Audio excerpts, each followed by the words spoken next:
출애굽기 26장. 너는 가늘게 꼰 배실과 청색, 자색, 홍색 실로 곱게 짠 10폭의 천의 그룹 천사 모양을 정교하게 수놓아 성막을 만들어라. 각 폭의 크기는 똑같이 길이 12.6m, 너비 1.8m로 하고 5폭씩 서로 연결하여 두 쪽에 큰 폭을 만들어라. 그리고 두 개의 그 큰 폭 한쪽가에 각각 50개의 청색 골을 달고 금갈고리 50개를 만들어 그 갈고리를 양쪽 청색 고에 꿰어 하나의 성막으로 연결하여라. 그런 다음 너는 염소털로 만든 11폭의 천으로 성막 덮개를 만들어라. 각 폭을 길이 13.5m, 너비 1.8m로 하여 11폭의 크기를 모두 똑같게 하고 5폭을 서로 이어 하나의 큰 폭이 되게 하며 나머지 6폭도 그렇게 하고 그 6째 폭은 반을 접어서 그 절반을 성막 앞에 늘어뜨려 놓아라.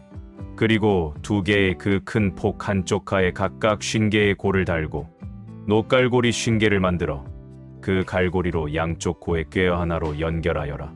또 반으로 접은 나머지 절반은 성막 뒤로 늘어뜨리고 전체 너비가 앞에 성막보다 90cm가 더 넓은 이 덮개를 양쪽으로 각각 45cm씩 늘어뜨려 성막이 완전히 덮이게 하라. 그런 다음 너는 붉게 물들인 수장의 가죽으로 그 위에 덮을 또 다른 덮개를 만들고 또 바닷소의 가죽으로 제일 윗 덮개를 만들어라. 너는 아카시아 나무로 성막 널빤지를 만들어 세워라. 널빤지 한 장의 크기는 길이 4.5m, 너비 68cm로 하고 각 널빤지마다 두 촉을 만들어 널빤지끼리 서로 연결하라. 모든 널빤지를 다 이런 식으로 해야 한다. 너는 널빤지 20개를 서로 연결하여 성막 남쪽 벽을 만들고 은받침 40개를 만들어 널빤지 하나에 2개씩 받쳐라. 그것은 널빤지 밑에 두 촉을 만들고 은받침에 각각 홈통을 만들어 서로 끼우도록 해야 한다. 성막 북쪽에도 널빤지 20개를 만들어 연결하고 은받침 40개를 만들어 널빤지 하나에 2개씩 받쳐라. 그리고 성막 뒤인 서쪽에는 널빤지 6개를 만들어 세우고 성막 뒤 두 모퉁이에는 널빤지 2를 만들어 세워라. 이 모퉁이 널빤지는 아래에서부터 위까지 옆면과 겹쳐 세워 한 고리에 연결되게 해야 한다.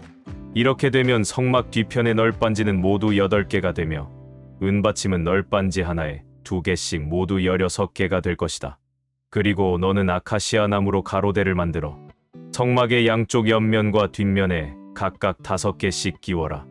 널빤지 가운데 끼울 중간 가로대는 성막 이쪽 끝에서 저쪽 끝까지 미치게 해야 한다.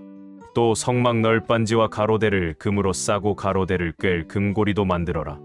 너는 내가 산에서 보여준 설계대로 성막을 세워야 한다.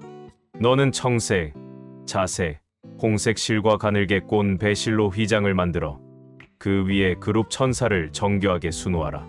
그리고 아카시아 나무로 4기둥을 만들어 금으로 싸서 4개의 은받침 위에 세우고 금갈고리로 휘장을 거기에 달아라. 그런 다음 법궤를 그 휘장 안에 들여놓아라. 그 휘장이 성소와 지성소를 갈라 놓을 것이다. 그리고 너는 지성소 안에 법궤 위에 속죄소가 될 궤 뚜껑을 올려놓고 그 휘장 바깥 북쪽에는 상을 놓고 그 맞은편인 남쪽에는 등대를 놓아라. 너는 청색, 자색, 홍색 실과 가늘게 꼰 배실로 수를 놓아 짜서 성막 출입구 휘장을 만들어라. 그리고 아카시아 나무로 기둥 5개를 만들어 금으로 싸고 그 휘장을 걸 갈고리도 금으로 만들며 그 기둥을 받칠 5개의 기둥 받침은 노스로 만들어라. 요한복음 5장. 그 후 유대인의 명절이 되어 예수님은 예루살렘으로 올라가셨다. 예루살렘 양문 곁에는 히브리 말로 베데스다라는 못이 있고 그 둘레에는 행각 5채가 서 있었다. 이 행각에는 많은 환자, 소경, 절뚝발이, 손발이 마비된 사람들이 질비하게 누워 물이 움직이는 때를 기다리고 있었다.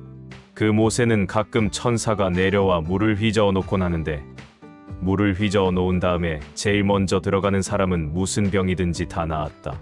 그런데 거기에 38년 동안 앓고 있는 환자가 있었다. 예수님은 그가 누워있는 것을 보시자 병이 벌써 오래된 줄 아시고 그에게 내가 낫고 싶으냐? 하고 물으셨다.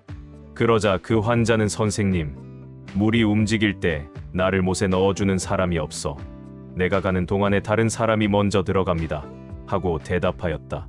그때 예수님이 일어나 내 자리를 들고 걸어가거라 하시자 그는 곧 병이 나아 자리를 걷어 들고 걸어갔다. 그런데 그날은 안식일이었다.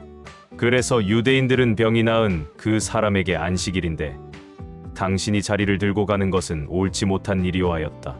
그가 나를 고쳐주신 분이 자리를 들고 걸어가라고 하시던데요 하자 도대체 그런 말을 한 사람이 누구요? 하고 그들이 물었다. 그러나 그 사람은 자기를 고쳐주신 분이 누군지 알지 못하였다. 왜냐하면 그곳에는 많은 사람이 있었고 예수님도 이미 자리를 뜨셨기 때문이었다. 그 후에 예수님은 성전에서 그 사람을 만나 이제는 병이 깨끗이 나았으니 더 무서운 병에 걸리지 않도록 다시는 죄를 짓지 말아라 하고 말씀하셨다. 그 사람이 유대인들에게 가서 자기를 낫게 하신 분이 예수님이라고 말하자 유대인들은 안식일에 이런 일을 한다고 예수님을 핍박하기 시작했다. 그러나 예수님은 그들에게 내 아버지께서 지금까지 일하심으로 나도 일한다 하고 말씀하셨다. 유대인들은 예수님이 안식일을 범할 뿐만 아니라 자신을 하나님과 똑같은 자리에 올려놓고 하나님을 친아버지라고 부른다는 이유로 더욱 예수님을 죽이려고 하였다. 그래서 예수님은 유대인들에게 이렇게 말씀하셨다. 내가 분명히 너희에게 말한다. 아들은 아버지가 하시는 일을 보지 않으면 혼자서는 아무것도 할 수 없다. 이것은 아버지께서 무엇을 하시든지 아들은 그대로 따라하기 때문이다. 아버지께서는 아들을 사랑하셔서 자기가 하시는 모든 일을 아들에게 다 보여주신다. 그렇다. 아버지는 이보다 더 큰 일도 아들에게 보여주셔서 너희를 깜짝 놀라게 하실 것이다. 아버지께서 죽은 사람들을 일으켜 살리시는 것처럼 아들도 자기가 원하는 사람들을 살린다. 아버지께서는 아무도 심판하시지 않고 심판하는 일을 모두 아들에게 맡겨 모든 사람이 아버지를 공경하듯이 아들도 공경하도록 하셨다. 아들을 공경하지 않는 사람은 아들을 보내신 아버지도 공경하지 않는다. 내가 분명히 너희에게 말한다. 내 말을 듣고 나를 보내신 분을 믿는 사람은 영원한 생명을 얻었으므로 심판을 받지 않을 것이다. 그는 이미 죽음에서 생명으로 옮겨간 것이다.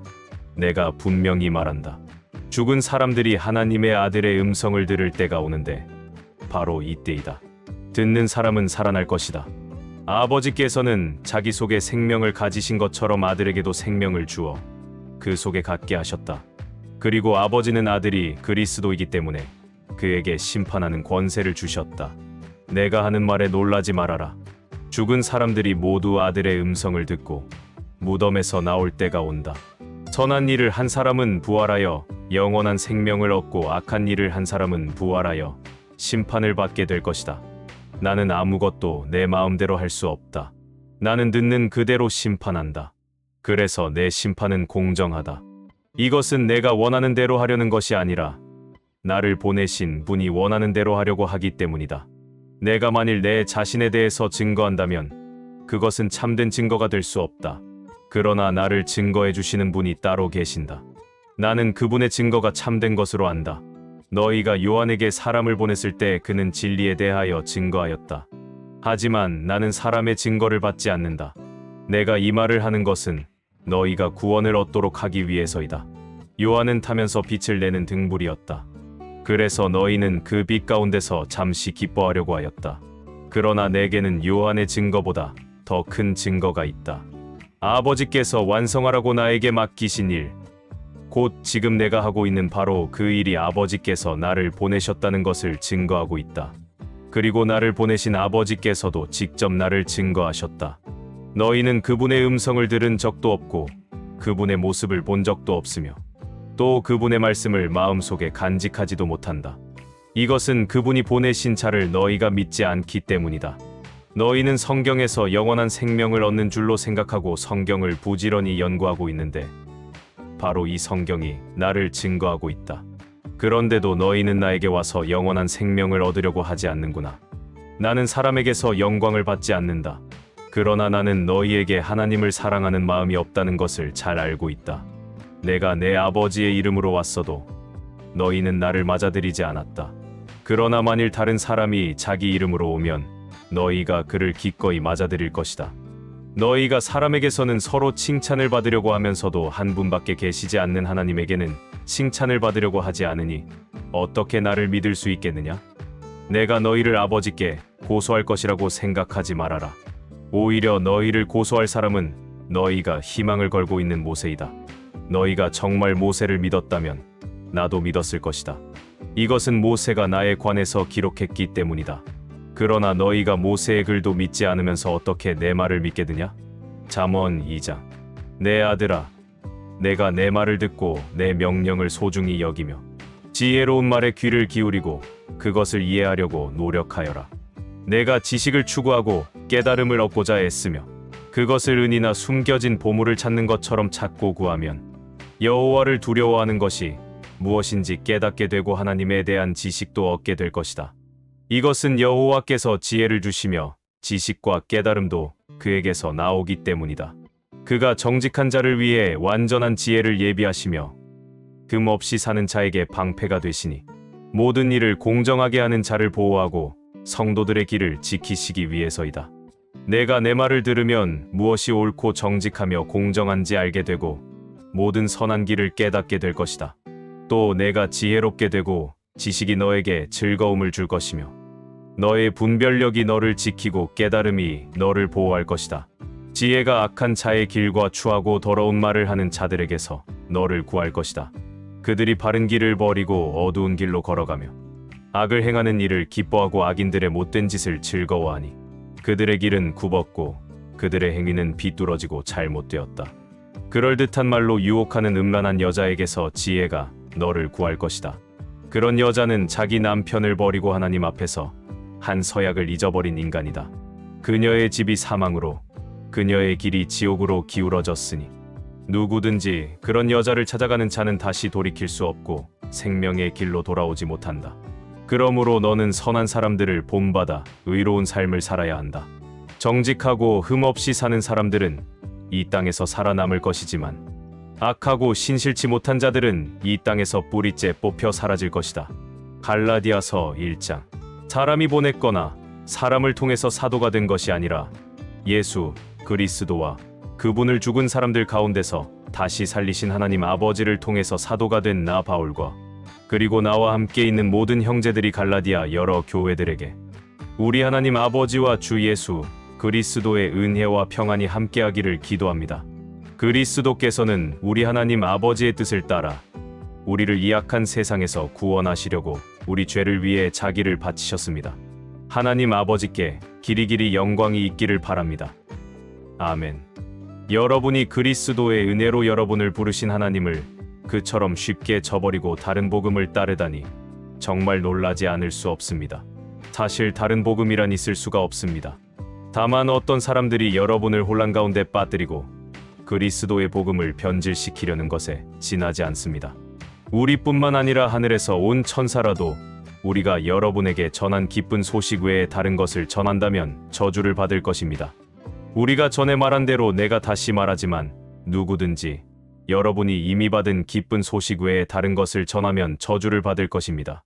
내가 지금 사람에게 잘 보이려고 하는 줄 아십니까? 아닙니다. 내가 원하는 것은 하나님의 인정을 받는 일입니다. 내가 이제 와서 사람을 기쁘게 하겠습니까? 내가 아직도 사람을 기쁘게 하려고 한다면 나는 그리스도의 종이 아닙니다. 형제 여러분, 내가 여러분에게 알게 합니다만 내가 전한 기쁜 소식은 사람이 만들어낸 것이 아닙니다. 이 기쁜 소식은 내가 사람에게서 받았거나 배운 것이 아니라 예수 그리스도의 계시로 받은 것입니다. 내가 전에 유대교에 있을 때 한 일들을 여러분은 들어서 알 것입니다. 그때 나는 하나님의 교회를 몹시 박해하였고 아예 교회를 없애 버리려고까지 했습니다. 나는 같은 나이 또래의 그 어떤 유대인들보다 유대교를 신봉하는 데 앞장섰으며 조상들의 전통을 지키는데도 누구 못지않게 열심이었습니다. 그러나 내가 태어나기도 전에 나를 택하시고 은혜로 나를 부르신 하나님이 자기 아들을 나에게 나타내어 이방인들에게 그분에 대한 기쁜 소식을 전하게 하시기를 기뻐하셨을 때 나는 사람과 의논하지 않았으며 나보다 먼저 사도가 된 사람들을 만나려고 예루살렘으로 가지도 않았고 곧바로 아라비아로 갔다가 다시 다마스커스로 돌아왔습니다.